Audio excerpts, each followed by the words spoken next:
Good, guys. And Amy's got hers on as well. We're all rooting for the Buckeyes. I'm going to have that forecast in just a bit, but I need to show you what's happening across the Midwest right now, and especially here in Ohio. You can see we've got lake effect snow just not shutting off in the Cleveland metro all the way out to the northeast.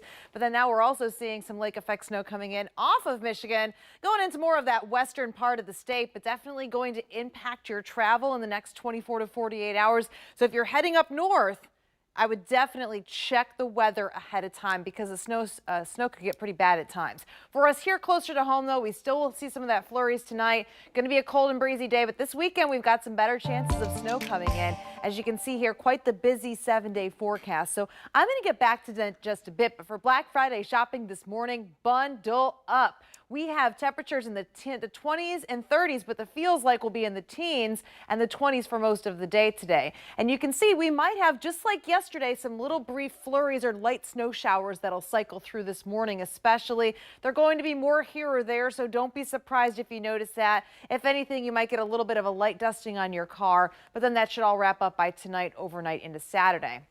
So as we go into Saturday morning, looks to be a quiet start for us.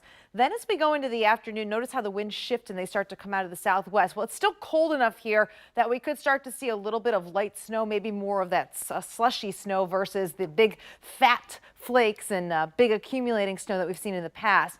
Then we get a brief lull before we go into Saturday night. That's when we are expecting to get some snow overnight. Now we could pick up a couple of inches. This isn't going to be the biggest storm system that we've seen, and that all has to do with where that temperature profile is at. Still a chance we could get a little bit of warmer weather that could transition this over from snow to more of a rain, which would really lower any accumulation for us.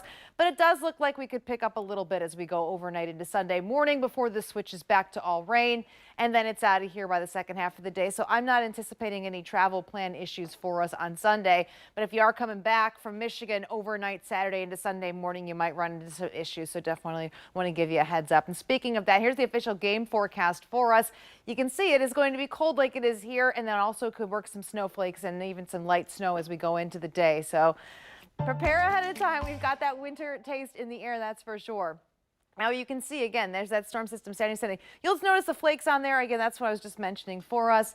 And then as we go into Monday, things start to die out, quiet down. And then we go into Tuesday, we could see some more light snow with that, but definitely feeling more like winter for us versus anything else as we stay below average for this time of year for temperatures.